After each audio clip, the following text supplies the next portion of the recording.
Good morning, welcome back to the channel, welcome to the Lake District. Change of plans this week. I was intending on heading back to Wales, but the advanced forecast wasn't looking too favourable. I think there's a really gnarly weather front coming in from the west. It probably would have got wet, probably wouldn't have been able to see a great deal. So I've played it safe, I've come over to the lakes, and it's an area that I've not visited for a while because even the car park at the top of the road is now charging for parking. £8.50 for 24 hours. And whilst it just takes a little bit of ascent out of the whole journey, it's not where I wanted to park because tomorrow morning when I return back to Coniston, I'm hoping to get a little bit of breakfast before I set off back. And then it's a long old drag from the village itself up to this bit. So I'll miss out that in the morning, get it done now while I'm fresh.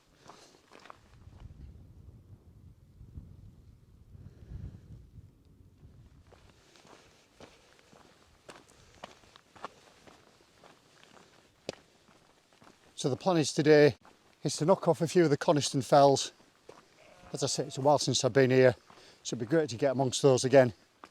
Not complete the whole round, but drop off the edge towards Rhino's Pass. I've already picked out a wild camping spot. Could stop overnight there, and tomorrow morning I'll just see what the weather brings. If it's not looking too bad and I'm feeling fresh, I've got another little fell that I want to tick off whilst I'm over here. If not, I'll just make my way back to Coniston, get some breakfast and come home. So there's plenty of options.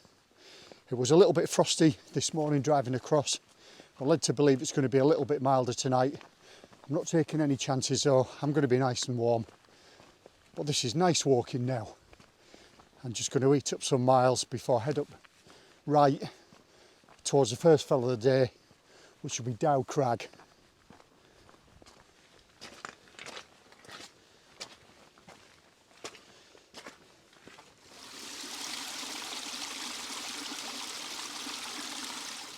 So I've just collected some water. I'm going to filter that and drink it on the go. I'll probably put an electrolyte tablet in as well, make it taste a bit nicer. But working up a bit of a sweat now. There's a little bit of a breeze, but not too much. I'll just swap you over. There you go. And as you can see, that's the direction generally heading. It's clagged in at the moment, but you can see blue sky beyond. There's enough of a breeze to maybe clear it as well, so fingers crossed, should get some cracking views.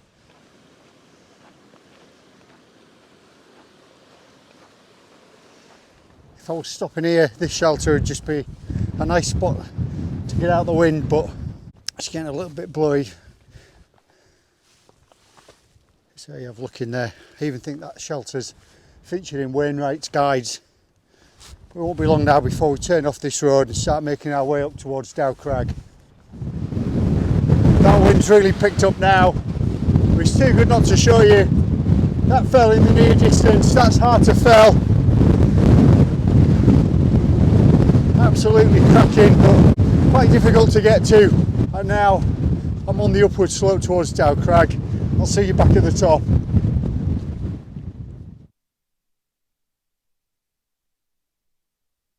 Wow, just some amazing mountain conditions, and as soon as I start to speak the wind picks up again, but that's where we're heading, that's towards the top of Dow Crag. And just moving over to the edge, you have got some sort of view down towards Coniston Water. That mist keeps blowing in, blowing out, so I'm not too hopeful of any views in all honesty, but it's just great to be out. It's great to be out in this sort of conditions as well, because, you know, just look at the way that the clouds are moving across the crags. So dramatic. You really do feel like you're out amongst the high stuff. It's just absolutely fantastic. That's a little bit better with Coniston there. Wow.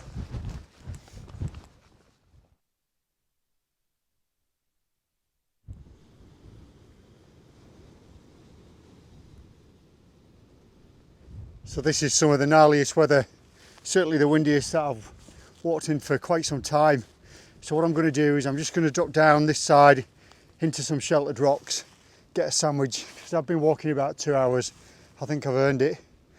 And then the next objective, I don't know whether you'll be able to pick it out in the mist, but it drops down to the hawse and then goes up to Old Man.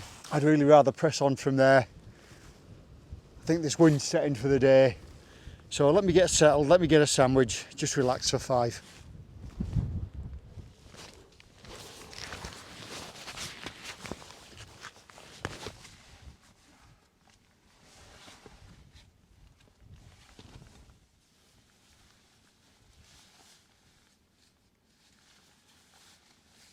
So what I decided to do in the end was just drop off Dow Crag, come down to Goat's Horse and just get somewhere, shelter from the wind and have a sandwich.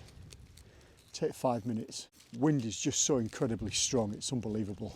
But once I get to the other side of this, start to climb up onto the Old Man, it's going to be savage again. So I'm just going to have to press on with this and hope that the winds die down, and when I drop off the north side of the ridge towards Rhino's Pass and look for somewhere to camp, it'll just be a little bit kinder to me.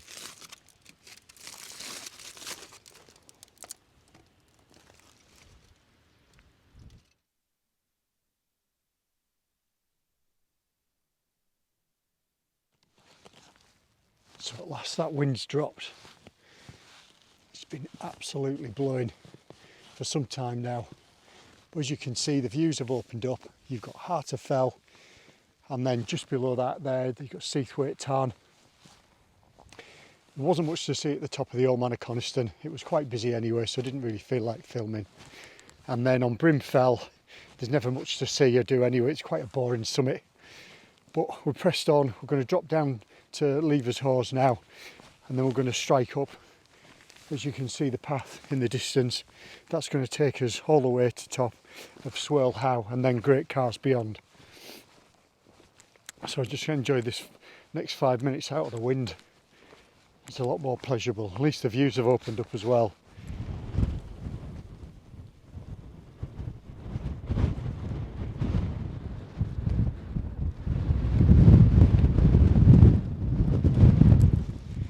So that was the summit of Swirl Howe, and it's quite busy at the top. I think a number of people arriving from different directions all at once. So I've moved on. That direction is heading towards Great Cars. That's where I'm heading. I'm going to drop off the other side and down into the valley.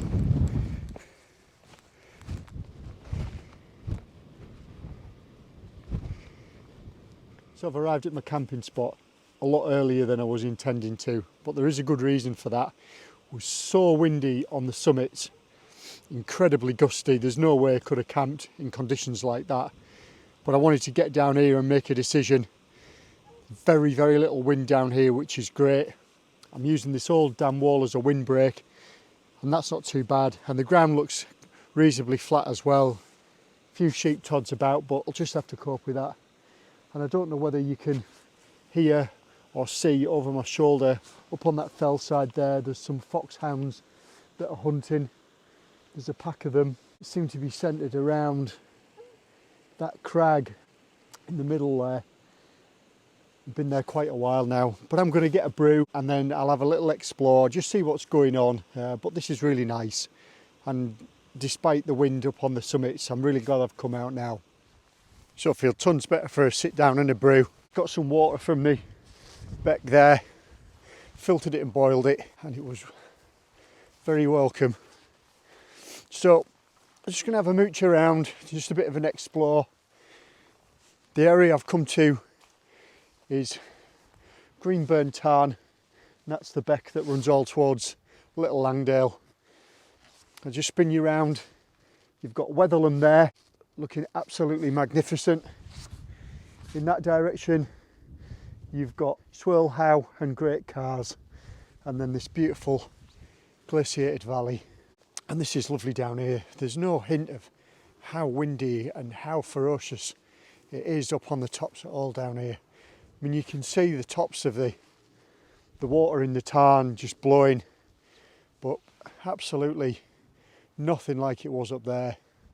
So it is a lot earlier than I would normally get somewhere to pitch, which is good really, because it gives me just time to relax and just be really, and that's something I don't do very often, and just be in the moment. And I'll tell you what was interesting, because what I did was, rather than sort of try and deviate or go somewhere else, I came down this fell side and I came across a piece of aircraft wreckage. I know there was a plane in World War II that had crashed onto the side of Swirl Howe and Great Cars, and I know there's a monument up there commemorating that and the chaps that lost their lives. And I know when aircraft break up, especially at height, the wreckage can be scattered over a fair distance. And I just wondered whether that piece of whatever it was belonged to that aircraft, or whether it was another plane that's crashed up here, whether even anyone knew it was here before. I would imagine this area is not particularly well explored. I think we'll have a look over this way now. So just exploring the beck, we've come across this bit here, which looks like a plunge pool. I think it's deep enough to get in and have a swim. Just don't think I'm brave enough though. Don't even think in summer I'd give it a go either. It can take more than your breath away. But I've got an unlimited supply of water. I'm not going to go thirsty.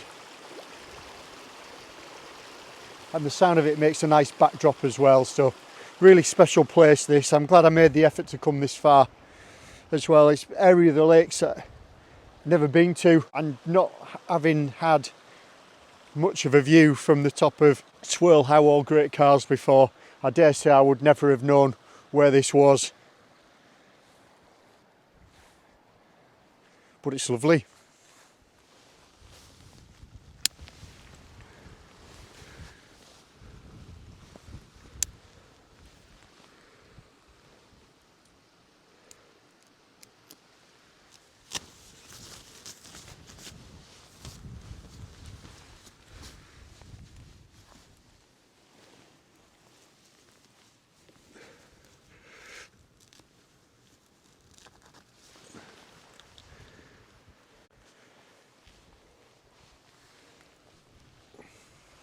So I was initially going to pitch down here next to the edge, but then I realised once I got the inner up, I'll put the outer on, the lip of it would be too close, just wouldn't be right. So I've moved it a little bit further away, and that seems safe as houses. I'm really pleased with that pitch.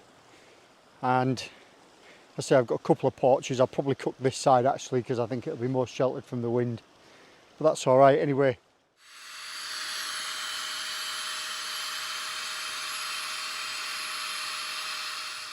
There you go, that's all pumped up now. And then what I like to do is just put a sleeping bag liner over the top of it, just stops you sliding around, reduces that sort of crinkly feeling as well underneath. And then finally tonight, the bag I'm using is my Mountain Equipment Firewalker. I must have had this bag around about 15-20 years. It's only been used lightly, but it's the thickest one that I have. It's quite heavy, but it says it'll protect me down to -7, even -12 in the extreme. Well, I don't know about that, but I should be nice and toasty. I last used it in Scotland at the beginning of the year when there was a ground frost, and I was really warm in there, so I'm looking forward to a good night's sleep.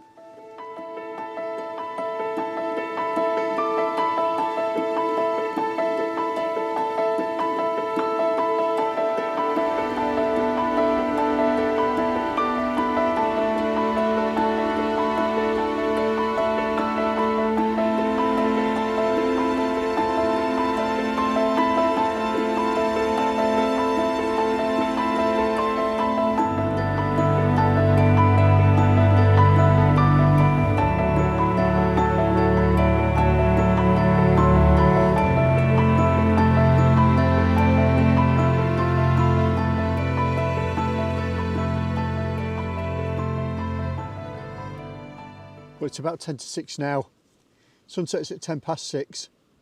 Don't think the light's going to take long to fade, so I'm going to get something to eat.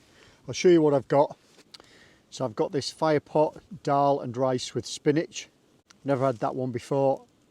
If there's a bit of light left, I'll do a taste test for you. I'll let you know what that's like.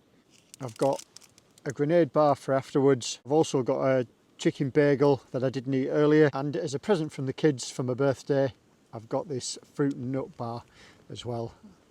Won't eat all of that, of course, but I will treat myself to a little bit something.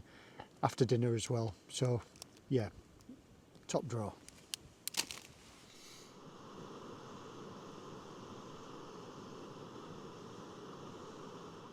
So there you go, that's what it looks like before it's had any water added to it. It's not going to get done under the Trades Descriptions Act, is it? Right, let's have a look.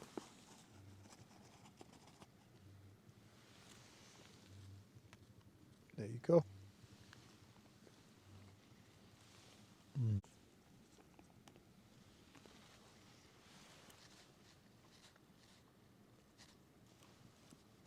Yeah, definitely nice with the spices in this.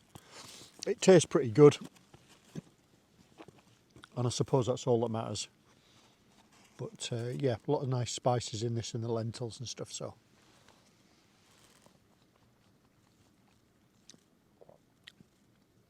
yeah, I'll give it about a 7 out of 10.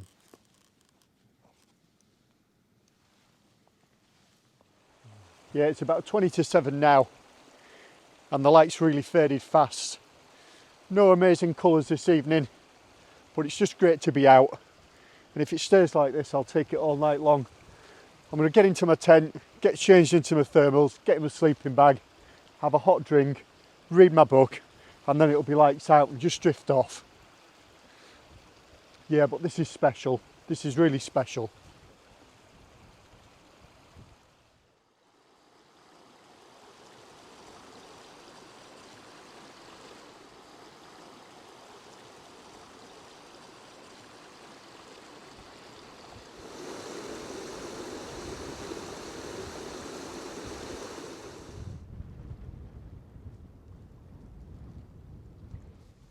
Well, good morning. I've packed up and moved on. Had a really good night's sleep, really warm.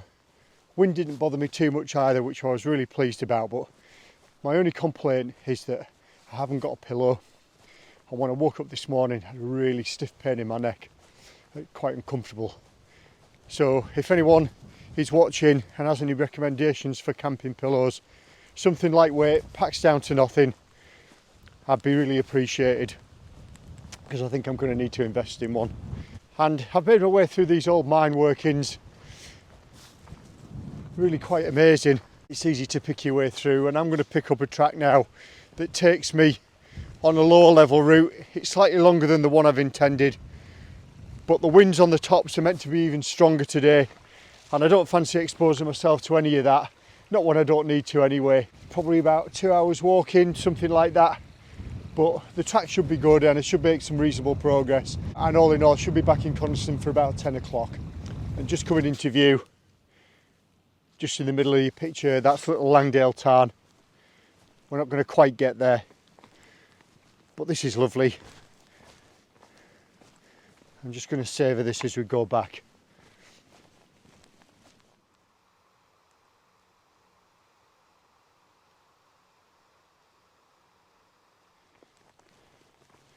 It's an absolutely cracking view for me to the Langdale Pikes. See Pavey Ark, Harrison Stickle, Loft Crag, Piker Stickle there. Really, really glorious. It's just a good walk in its own right.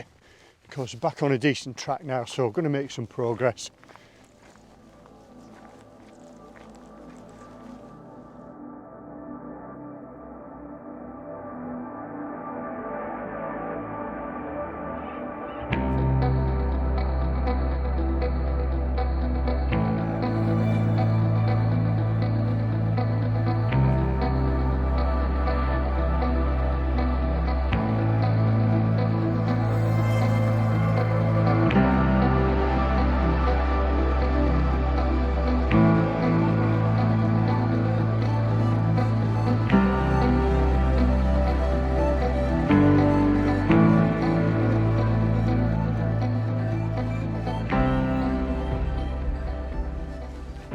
So I've got about 45 minutes to an hour's worth of road walking to get back to Coniston. It shouldn't be too taxing. If you've enjoyed the video, leave a thumbs up, leave a comment. Let me know if you've camped at Greenburn Tarn before. It really is a great place to pitch up. And if you subscribe to the channel, hit the bell notification button, you get a heads up every time I upload a new video. I'm really grateful for everyone that's subscribed so far. It does mean a lot to me, keeps me motivated to keep creating more content. Right, I'm going to get my head down, get these last few miles knocked out, and I can get something to eat.